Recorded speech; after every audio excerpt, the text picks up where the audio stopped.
In the gilded world of Manhattan's elite, the most dangerous assumption you can make is that the person serving you is powerless. Inside a temple of fine dining, a celebrated tech billionaire and his influencer girlfriend made that exact mistake. A few cruel words about their waitress's accent, a dismissive laugh. That's all it took to set in motion a corporate avalanche.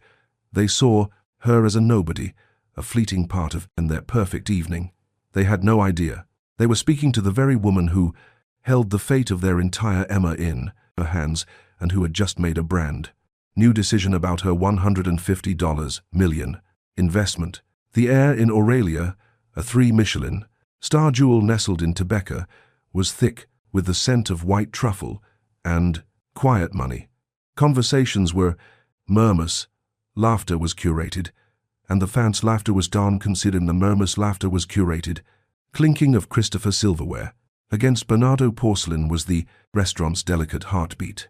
Here, every detail was a testament to obscene wealth, from the original Rothko hanging on the far wall to the hushed efficiency of the staff who moved like shadows in their bespoke uniforms. Among those shadows was Olivia Rossi, known to her colleagues simply as Bella. To the patrons, she was just another part of the scenery, a pleasant face, a deft hand pouring a 2005 domain, Della Romane. Conti, a fleeting presence. She was good at her job. She was observant, anticipated needs before they were spoken, and possessed a quiet dignity that seemed both innate and carefully practiced. What no one at Aurelia knew was that the simple black uniform was a costume. The small shared locker in the basement was a world away from her sprawling penthouse overlooking Central Park. This job, this life as Bella, was a self-imposed mission. It was her method of due diligence, a way to understand the soul of a city and the character of Tenti, its people, before she invested millions into its foundations. Her company, Rossi Global Holdings, a private equity firm, she built from the ground up after expanding her family's Neapolitan food import business into a global empire, as was considering a 9 figure investment in a burgeoning tech company. Before signing the papers, she always made it a point to understand the world her investments would shape. She'd worked as like this, a barista, a hotel concierge, and now a waitress. It was her secret weapon, seeing the world not from a boardroom, but from the ground floor. Tonight, her focus was on Table 7, the most coveted booth in the house, nestled in a private misdirector alcove with a stunning view of the Hudson River. It was occupied by David Sterling, the charismatic 30-something CEO of Sterling Innovations, and his girlfriend, Tiffany Harrington. David was a titan of the tech world. His company's AI-driven logistics software revolutionizing supply chains globally. He was handsome, arrogant, and carried the easy confidence of a man who had never been told no. Tiffany, draped in a shimmering balm, a dress that likely cost more than Bella's annual salary, was a creature of Instagram and high society. Her influence was measured in likes and brand deals. Her face a carefully constructed mask of expensive cosmetics and practiced indifference. She looked at the world through her phone screen, documenting every perfect moment for her 2 million followers. Bella approached the table with a practiced, unobtrusive grace.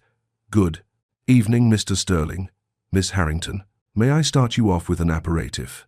David barely looked up from his phone, scrolling through market reports. Sparkling San Pellegrino.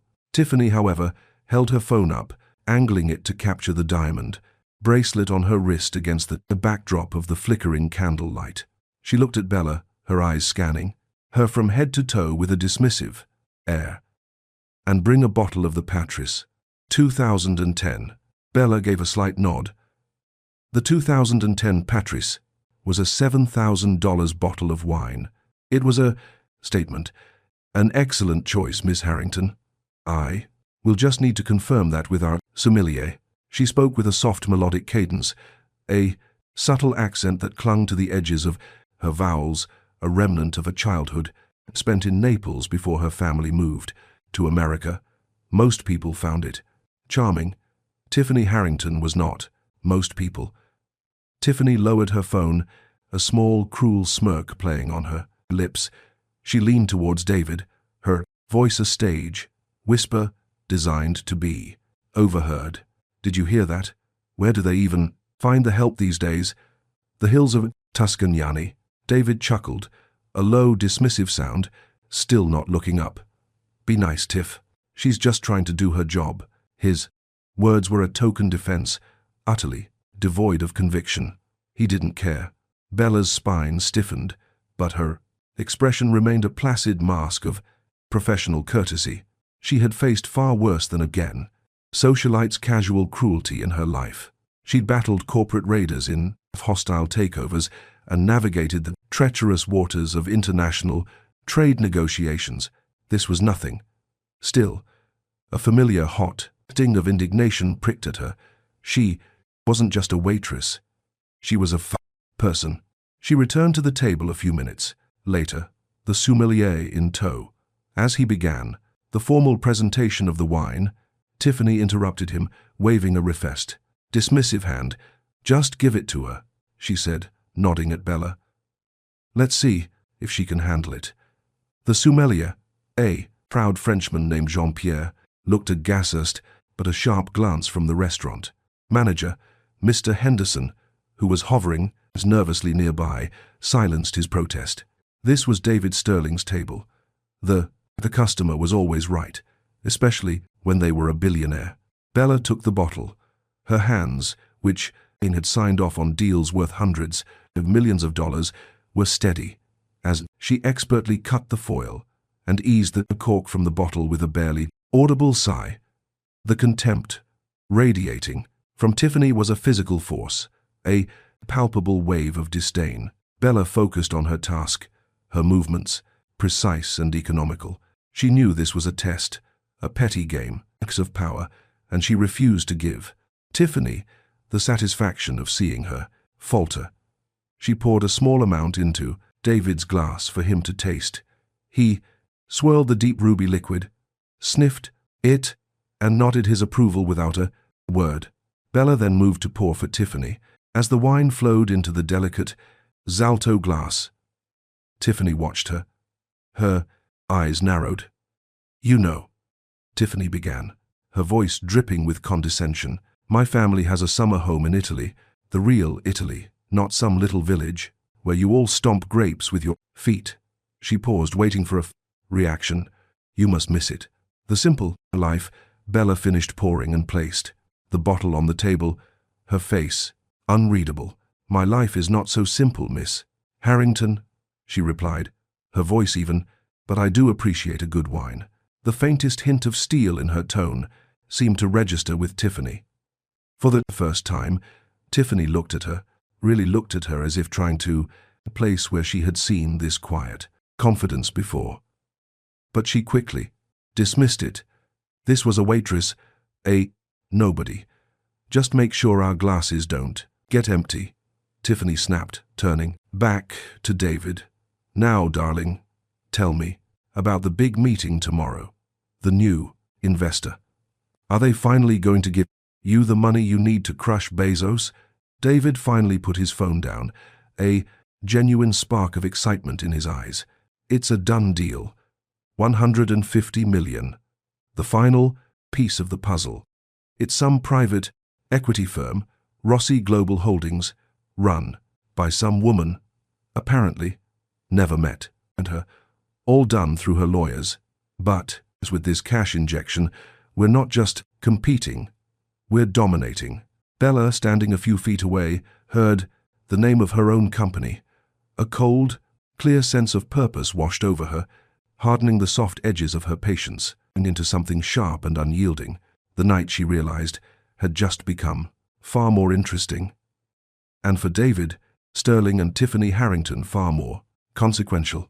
The dinner service progressed as a masterclass in passive aggression. Every request from Tiffany was a veiled insult, every interaction a power play. She'd asked for her steak to be sent back, claiming it was medium rare when She'd requested it, a perfect, warm, pink. Center, a distinction without a depsy. Difference. She'd complained that her water glass was sweating too much, condensation onto the fret linen tablecloth. She critiqued Bella's posture, her choice of words, her very presence. David remained largely oblivious, absorbed in his own world. He took calls at the table, his voice booming with authority as he barked orders at subordinates. He saw Tiffany's behavior, not as cruelty, but as the expected eccentricities of a woman of her standing. It was background noise in the presenti symphony of his success. For Bella, each trip to table 7 was like wading into toxic waters. Her colleagues noticed. Carlos, a waiter, who had become a friend over the past few weeks, caught her arm as she entered the kitchen. "Don't let her get to you," he whispered, his eyes dark with concern. "She's famous for this. Last year, she made a Greem busboy cry because she didn't like the way he folded a napkin." "I'm fine, Carlos," Bella said, her voice tighter than she intended. "It's just a job." But it was becoming more than that. This wasn't just about a potential investment anymore. It was about the rot at the core of the man she was about to entrust with 150 million. A man's character, she firmly believed, was revealed, not in how he treated his equals, but his perceived inferiors. The final straw came with dessert. Bella placed a delicate lavender crème brûlée in front of Tiffany, the caramelized sugar top glistening like amber. "Here is your crème brûlée," Bella announced softly. Tiffany picked up her spoon and tapped the surface, but instead of breaking it, she let the spoon clatter back onto the plate. She looked up at Bella, her expression one of utter boredom, and decided it was time for her grand finale. "Crème brûlée," Tiffany repeated slowly, deliberately mangling the pronunciation. "You say it so funny with that little accent. Where did you say you were from?" And again, "I did not say," Bella replied, her jaw tight. "Oh, that's right. You didn't," Tiffany smirked, leaning forward as if sharing a secret. "It's just so thick. It's like you're gargling olive oil while you talk. It's hard to understand. Crème brûlée. Can you try saying it like that, sweetie, for us slowly?" The air around the table grew cold and still. Even David paused a forkful of his own dessert halfway to his mouth, sensing the mood had shifted from casual condescension to outright humiliation. He looked from his girlfriend's smug face to the waitress's unnervingly calm one. A flicker of something discomfort, maybe even shame, crossed his face. But it was fleeting. He said nothing. His silence was an endorsement. Bella stood frozen for a moment.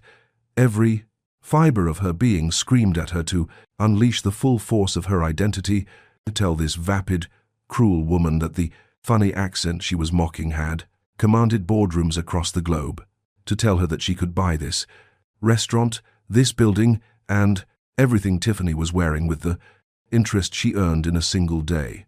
But she didn't. Her self-control was a fortress built over years of struggle and discipline. She let the insult hang in the air, a poisonous cloud. She looked past Tiffany and directly into David Sterling's eyes. She held his gaze, her own eyes clear and piercing, and in them he saw not the difference of a servant, but the cool assessment of a stillement judge. Finally, Bella spoke, her voice dangerously quiet, the melodic accent now sharpened to a fine point. "Is there anything else I can get for you, Miss Harrington?" The use of her full name, the formal, icy tone, it was a dismissal. It was Bella, the waitress, ending the waitress conversation, taking back the power. Tiffany, flustered by the unexpected lack of a graveling apology or a tearful retreat, could only sputter. Just the check and make it quick. You've ruined my appetite." Bella nodded once. A sharp final gesture. She turned and walked away, her back straight, her steps measured. She didn't hurry. She didn't run. She moved with the deliberate pace of someone who had just They made a monumental decision. Back in the resigned to as monumental. Well, I've got to get the matter. Kitchen, she printed their bill. The total came to £80,452.17. As she placed it in the leather folio, Carlos came over. Are you okay? I was about to call the manager. I'm more than okay, Carlos. Bella said, a strange, calm clarity settling over her. I have everything I need. She delivered the check to the table. David, eager to leave the uncomfortable atmosphere, quickly produced a black American Express Centurion card. Bella took it, ran the payment, and returned with the receipt for him to sign. As he scribbled his signature, Tiffany, needing the final word, delivered her parting shot. You know, a word of advice, she said, not bothering to look at Bella. You should really work on your English. If you want to get anywhere in this country, some people just aren't cut out for high-end service. Bella looked at the signed receipt in her hand. David had left a generous tip, a guilty offering to absolve himself. It was an insult on top of an injury. She met his eyes one last time. Thank you for your advice, Miss Harrington. She said, her voice as smooth and cold as polished marble. I will be sure to take it into consideration. Have a wonderful evening, Mr. Sterling. She walked away from table 7 and didn't look back. She went straight to Mr. Henderson's office, untied her apron, and placed it neatly on his desk. I'm finished for the night, Mr. Henderson, she said. Bella, is everything all right? Your shift isn't over for another 2 hours. Something has come up, she said. An urgent business matter. Thank you for the opportunity. Before he could protest, she was gone, disappearing out the staff exit into the cool New York night, leaving the identity of Bella, the waitress, behind her forever. The woman who would walk into Sterling Innovations the next morning would be someone else entirely. The taxi ride from Tribeca to her residence at 220 Central Park South was a journey between universes. Olivia Rossi shed the skin of Bella with each passing city block.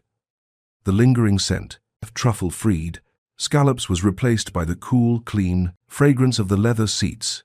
The weight of Tiffany Harrington's scorn began to dissipate, replaced by a cold, calculating fury, not the hot, messy anger of a wounded ego, but the focused rage of a strategist whose opponent had just revealed a fatal weakness. She strode through the ridiculously opulent lobby, nodding at the doorman, who greeted her with a respectful, "Good evening, Miss Rosie." The private elevator whisked her silently up to the 75th floor. The doors opened directly into her penthouse, a vast minimalist space of glass, steel, and stone. The entire northern wall was a floor-to-ceiling window offering a breathtaking godlike view of Central Park, a dark rectangular sea of tranquility amidst a glittering galaxy of city lights. Olivia dropped her keys into a marble bowl and walked over to the bar, a single slab of black Italian granite. She ignored the top-shelf spirits and instead pulled a bottle of San Pellegrino from the Sub-Zero fridge, the same water David Sterling had ordered. She poured a glass, the bubbles fizzing aggressively, and took a long drink. The waitress uniform felt like a straitjacket. She went into her bedroom, the size of a small apartment, and peeled it off, dropping it into a laundry basket as if it were contaminated.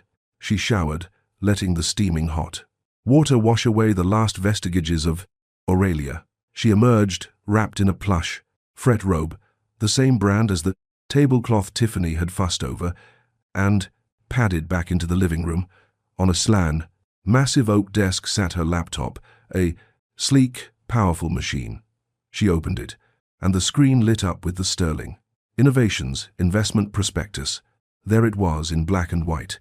Project Constellation Series C funding round. Lead investor Rossi Global Holdings. Amount $150 million.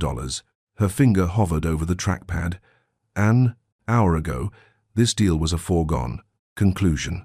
Sterling's tech was brilliant. Their Synapse platform was a logistical masterpiece, promising to reduce shipping times and costs by up to 40%.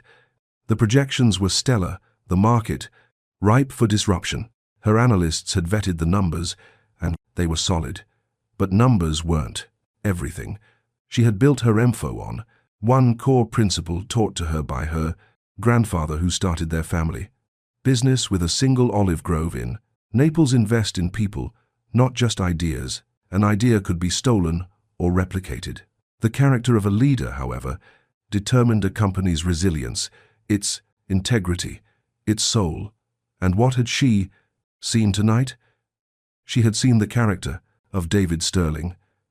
It was a hollow shell. A man so insulated by his own success that he couldn't recognize basic human decency. A leader who permitted, through his silence, the casual cruelty of his companion. He was weak, not in business acumen, perhaps, but in moral fiber.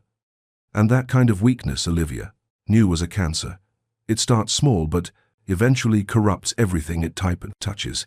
The company culture would reflect the man at the top. The way he treated a waitress was indicative of how he would treat his junior employees, his smaller clients, his less powerful partners. She picked up her phone and dialed a number. It was answered on the first ring.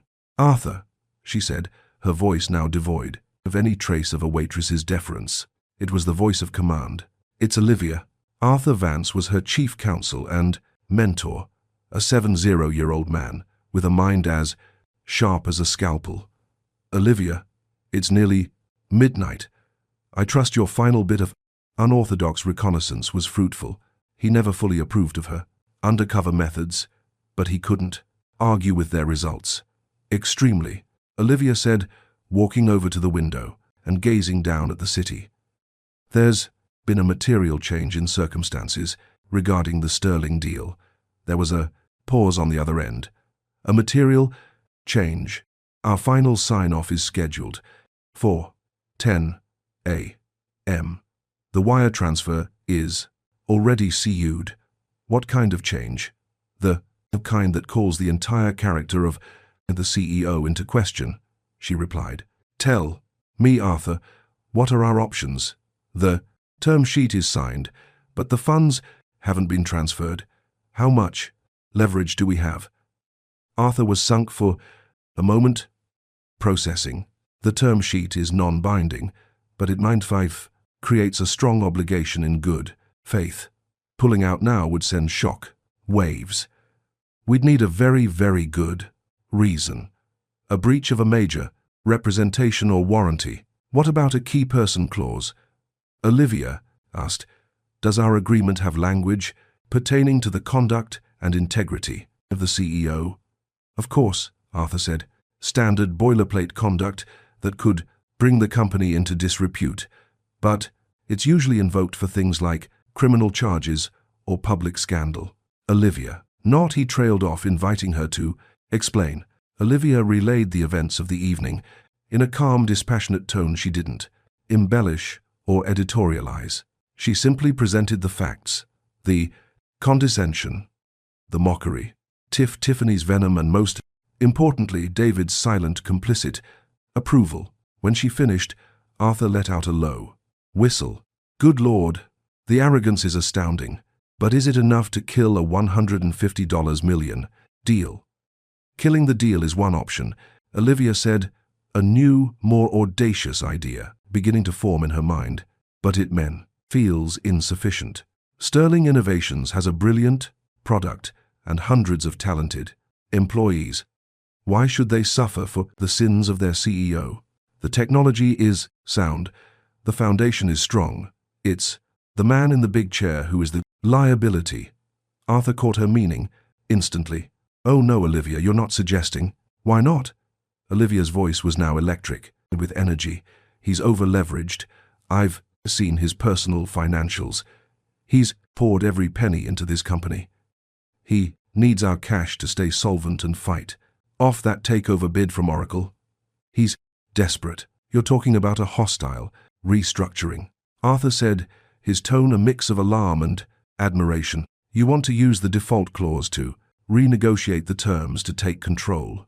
I don't want to just be an investor, Arthur, Olivia said, her eyes glinting in the city lights.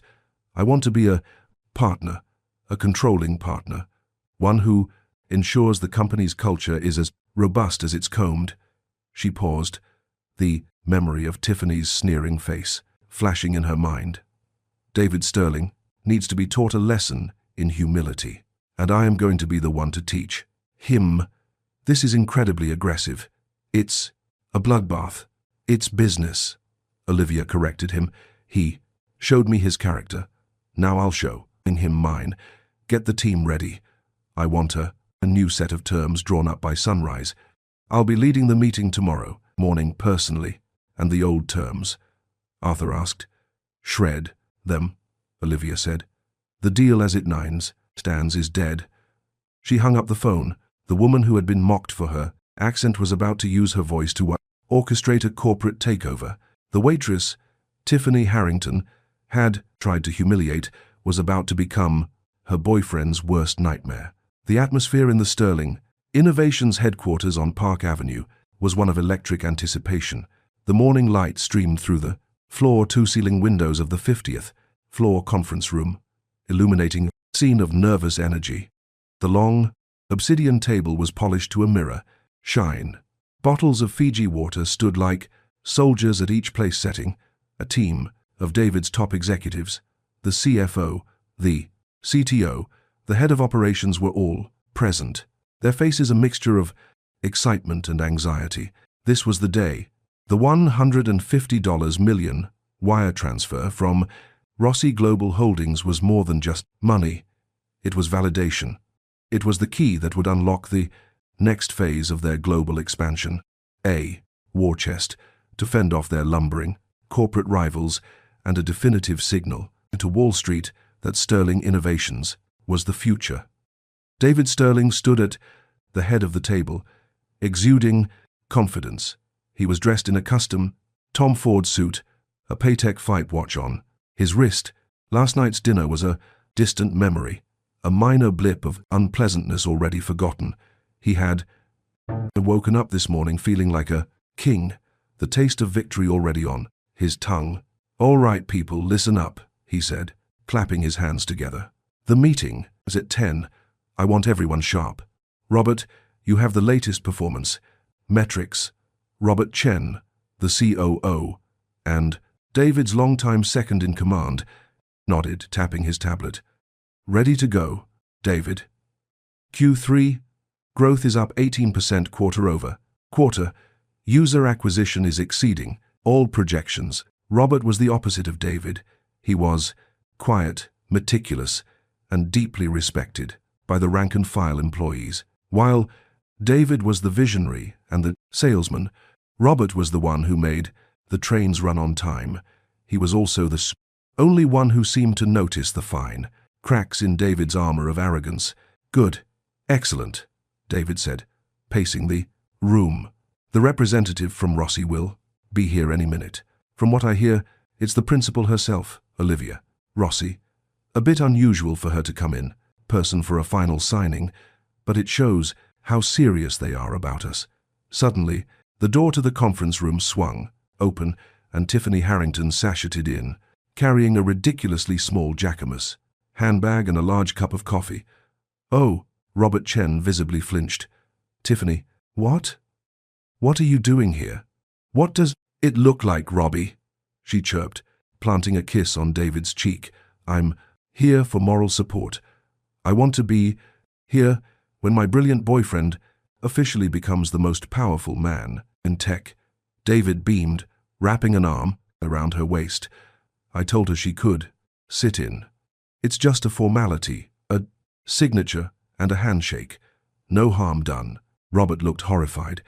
David, this is highly irregular. It's a closed-door meeting with our primary investor. Her presence is unprofessional. Oh, relax, Robert, Tiffany scoffed, settling into a chair beside David's at the head of the table. I'll be as quiet as a mouse. I just want a picture for my Insta when the deal is signed. It's great PR for both of us. She pulled out and her phone, already searching for the perfect filter. Robert shot a desperate look at David, but the CEO just shrugged, utterly bewitched. To him, Tiffany was a trophy. And what was the point of a trophy if you couldn't show it off at your moment of triumph? The intercom on the conference phone buzzed. "Mr. Sterling," his assistant's voice came through. "Miss Rossi is here." "Excellent," David boomed. "Send her in." The executives straightened their ties and smoothed their jackets. The air crackled. This was it. The door opened and a woman stepped through. Tiffany, busy taking a selfie, didn't look up at first. David smiled, his hand outstretched, ready to greet. The mysterious matriarch of Rossi Global Holdings, Robert Chen, stepped forward. A polite, professional smile on his face, and then a collective silent wave of confusion and shock washed over the room. The woman standing in the doorway was not some gray-haired corporate titan in a grayed, stuffy powers suit. She was young, poised, and dressed in a stunningly tailored navy blue Armani pantsuit that screamed quiet authority. Her dark hair was pulled back into a sleek, severe ponytail, and her eyes, clear and compassionate, sharp, swept across the room, taking in every detail, every face. It was the frosting prives of their reprieve. Waitress. It was Bella. Robert Chen's professional smile froze and then melted, away into disbelief. He recognized her instantly. The face was the same, but the entire context was wrong. It was like seeing a character from a dream walk into your waking life. David's outstretched hand faltered and dropped to his side. His brain struggled to reconcile the two images, the subservient waitress from last night and the commanding presence standing before him. The accent, he could almost hear it now, but in his memory, it was no longer the mark of a poor immigrant, but something else, something worldly and sophisticated. But it was Tiffany's reaction that was the most spectacular. She looked up from her phone, a bored expression on her face, which then twisted into a mask of pure, unadulterated shock. The phone slipped from her grasp and clattered onto the obsidian table. Her mouth opened, but no sound came out. The blood drained from her face, leaving her expensive foundation looking like a chalky veneer. Olivia Rossi let the silence stretch, enjoying the tableau of stunned faces. She walked calmly into the room, her Louboutin heels clicking with sharp, deliberate taps on the polished concrete floor. She wasn't followed by a team of lawyers, just one older, distinguished gentleman, Arthur Vance. She walked right past the stunned executives and stopped at the head of the table directly opposite David and Tiffany. She placed her leather portfolio on the table with a soft thud. She looked at David, then her gaze shifted to Tiffany, her eyes as cold as a winter sea. "Miss Harrington," Olivia said, her voice smooth and controlled, the Neapolitan accent, a subtle, elegant undertone. "What a surprise to see you again so soon. I hope you've recovered your appetite." Then she turned her full attention to the man of the hour. "Mr. Sterling," she said, her voice dropping to a formal all-business tone that sent a chill down his spine. "I am Olivia Rossi. Thank you for making the time to see me. We have a great deal to discuss. But first," she paused, gesturing with a single, perfectly manicured finger towards Tiffany. "I believe your guest is in the wrong room. This is a private meeting. Please have her removed." The directness of the command, the sheer, unadulterated power behind it broke the spell. David Sterling, the tech titan, the master of his universe, found himself utterly speechless. The woman he and his girlfriend had belittled less than 12 hours ago was here to give him $150 million, and her first order of business was to kick his girlfriend out of the room. The world had just turned upside down, and he was in free fall. The silence in the Flan's boardroom was a living thing, thick and suffocating. David Sterling looked as though he'd been struck by lightning. His mouth opened and closed, but his brain usually so quick and decisive, failed to provide him with words. Tiffany, however, recovered first, her shock curdling into defensive rage. "Removed," she screeched, her voice shrill and ugly. "You can't talk to me like that, David. Tell her. Tell this, the waitress who I am." Olivia didn't even glance at her. Her focus remained locked on David, her expression one of profound disappointment. "Mr. Sterling," she repeated, her voice dropping a degree colder, "your lack of control over this situation is a perfect illustration of the core problem we're here to discuss. Please handle it now." The ultimatum hung in the air. On one side was his shrieking, hysterical girlfriend. On the other was the woman, holding the future of his company in her hands. It wasn't a choice. "Tiff," David finally managed his voice. A hoarse whisper. "Please just wait outside. We'll talk later." "Wait outside? Are you serious?" Tiffany shrieked, turning on him. "You're taking her side after what I told you about her. She's playing you. This has to be some kind of scam, Miss Harrington."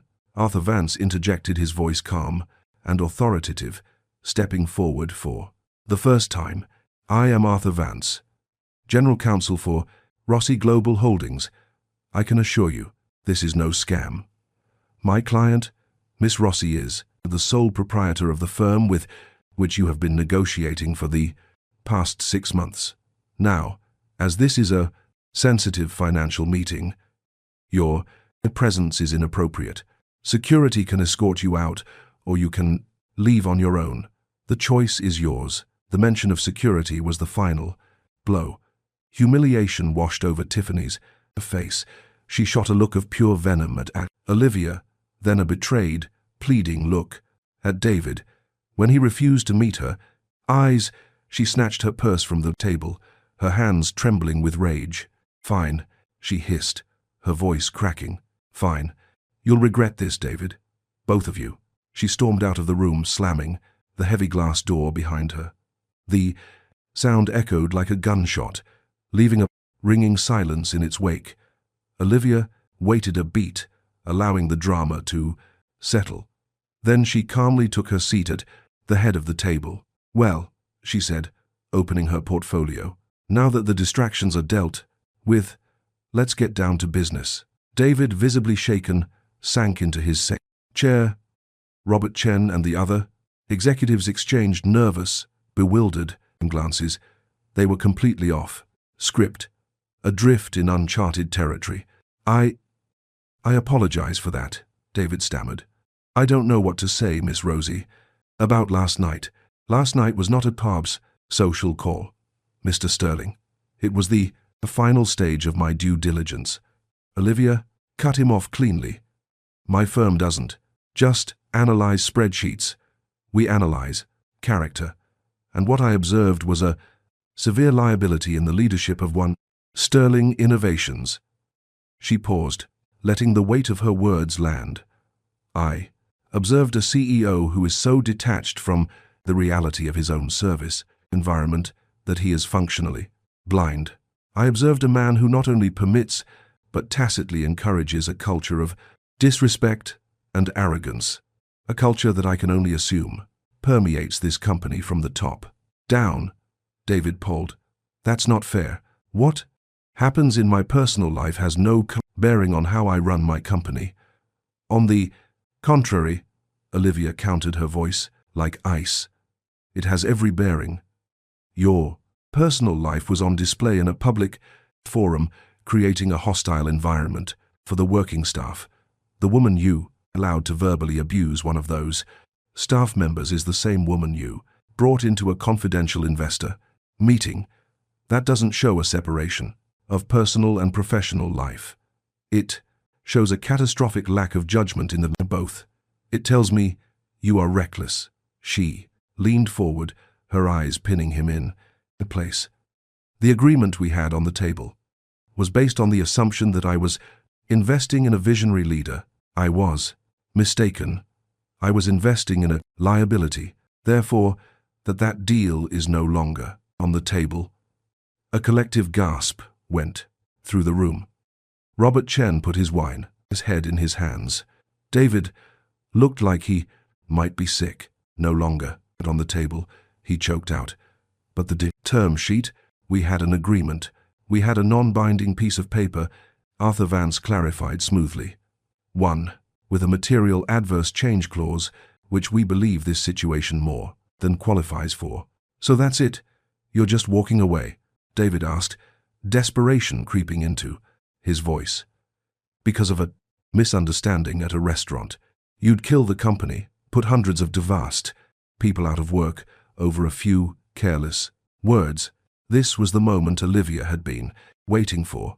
The moment he revealed his true nature, not a leader taking responsibility, but a child trying to deflect blame. First, Mr. Sterling, they were not careless words. They were cruel, targeted, and designed to humiliate. Your silence made you a party to them. She stated, her voice sharp and precise. And second, who said anything about killing the company? A flicker of hope returned to David's eyes. You mean you'll reconsider?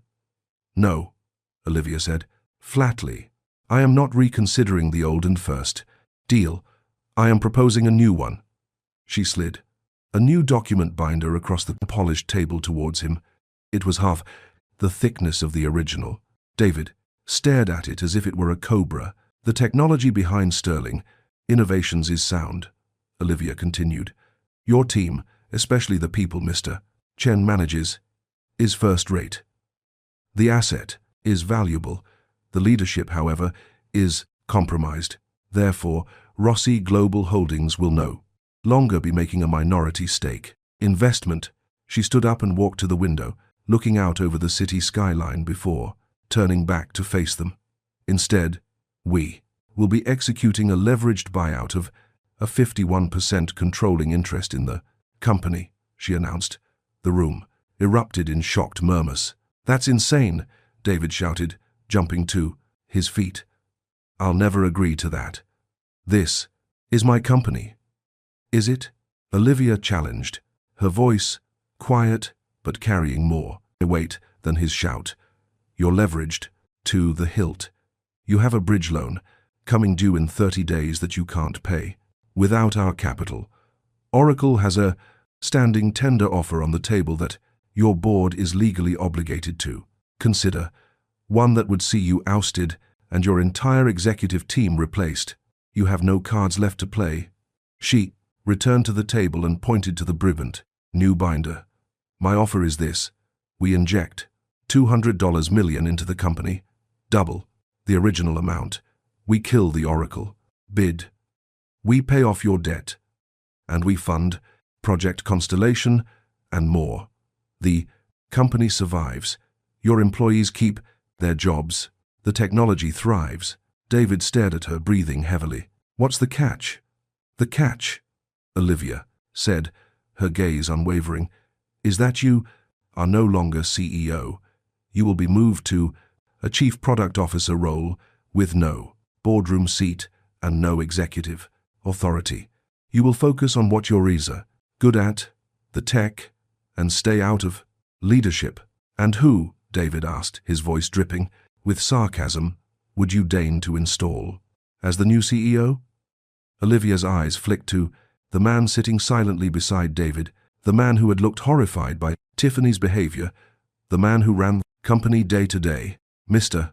Chen will be promoted to Chief Executive Officer, she declared, and I will be taking the position of Executive Chairwoman of the board.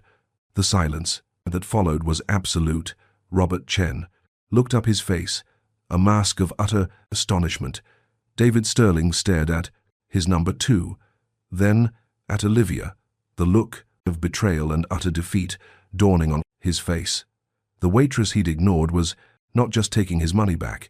She was taking his company, his title, his company, power, his entire world, and she was handing it to the one person in the room who truly deserved it.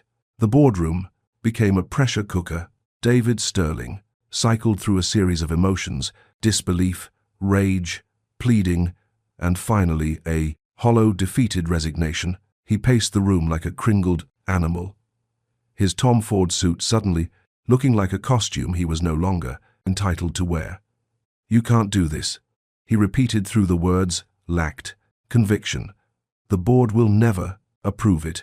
My shareholders, your shareholders want to see a return on Tenses, their investment." Arthur Vance cut in, his tone dry and factual. "They are facing two options. Option A, a hostile takeover by Oracle where the company is absorbed, its culture gutted, and most of them are forced to sell their shares at a price far below their potential value.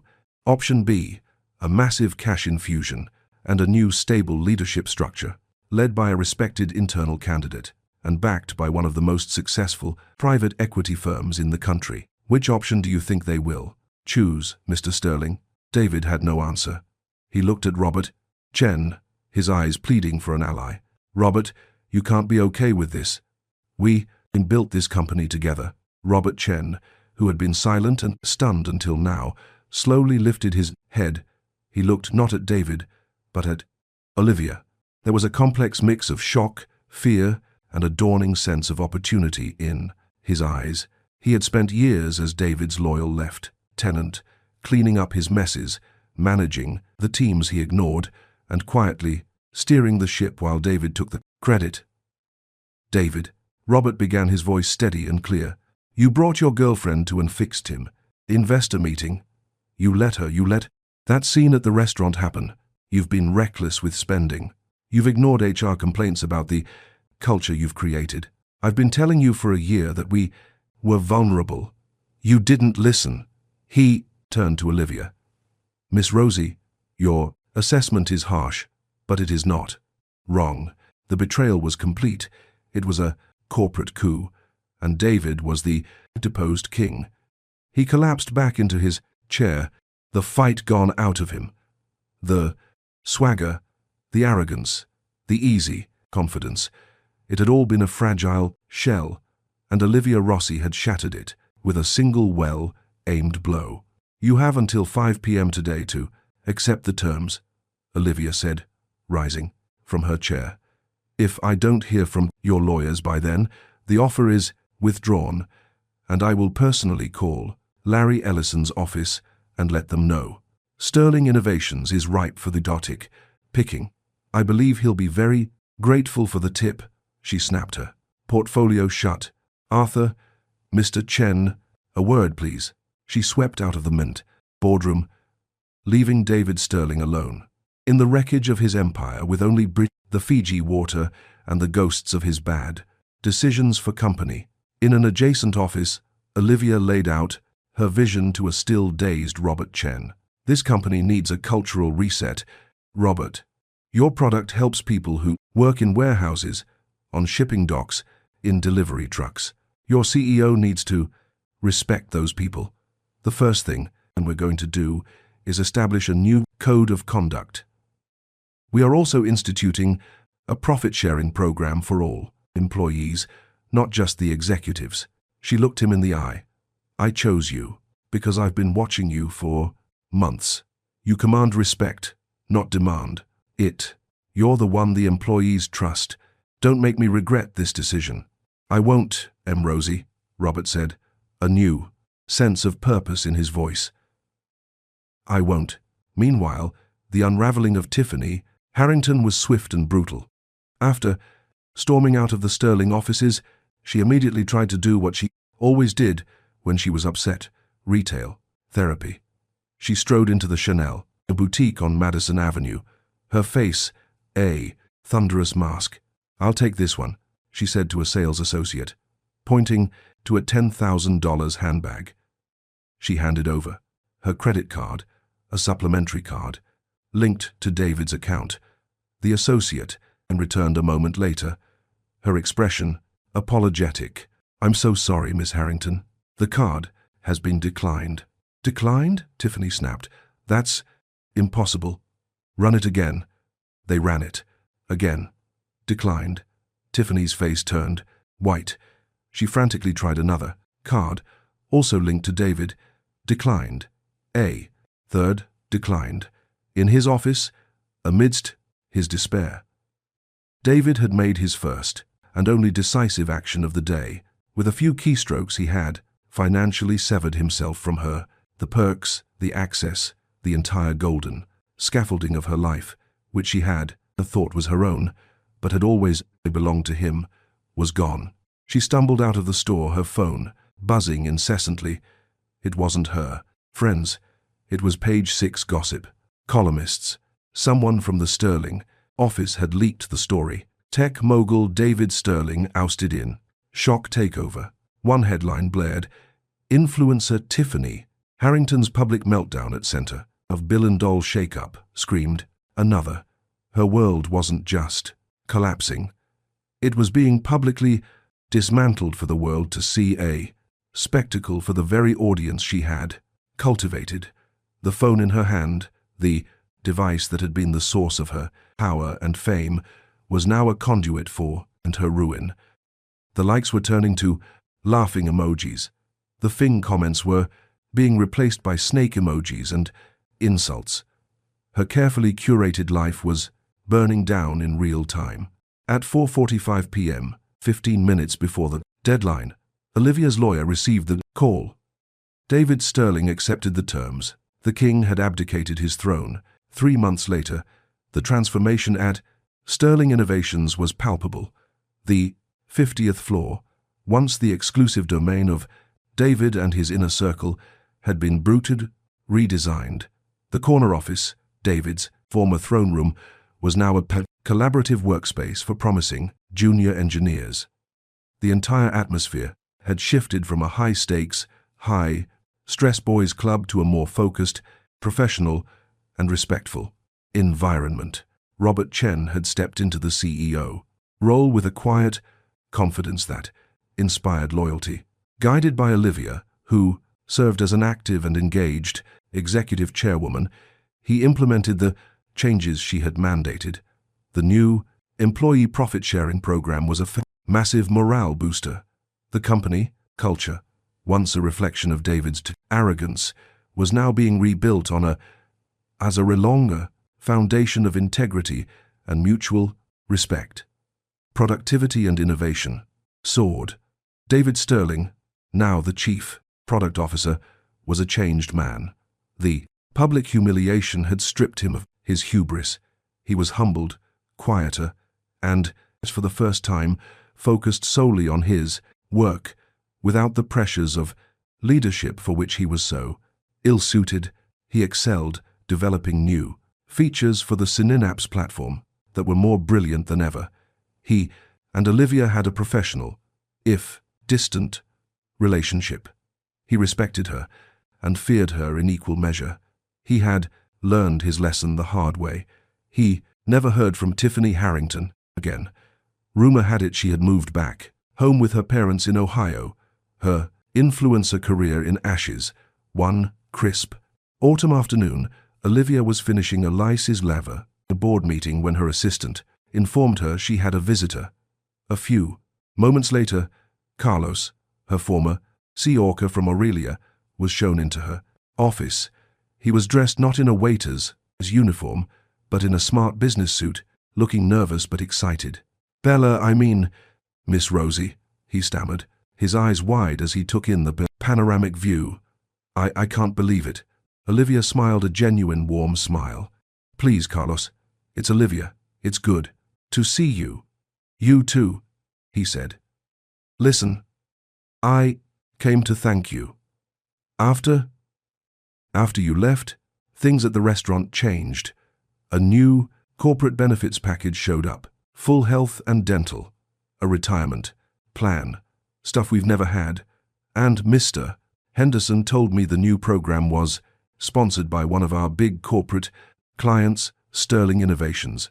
He paused, connecting the dots. "That was you, wasn't it? A company's culture extends to how it treats its vendors and their employees." Olivia said simply, "It was good business. It was life-changing," Carlos corrected her. "And that's not all. You know, I've been taking night classes in logistics management. Well, I saw a job posting for a junior coordinator at Sterling. I applied, not thinking I had a chance, but then I got a call. I start on Monday. Olivia's smile widened. I know, Robert told me. He said you were the most impressive candidate. They interviewed. Your real-world experience at the restaurant, dealing with inventory and suppliers under pressure. It was exactly what they were looking for. Tears welled in Carlos's eyes. I just wanted to thank you. You didn't have to do any of that. Everyone deserves a chance to be seen for who they are, Carlos, she said, standing and extending her hand. Not for the uniform they wear or the accent they have. Welcome to the team. After he left, Olivia stood by the window, looking down at the city.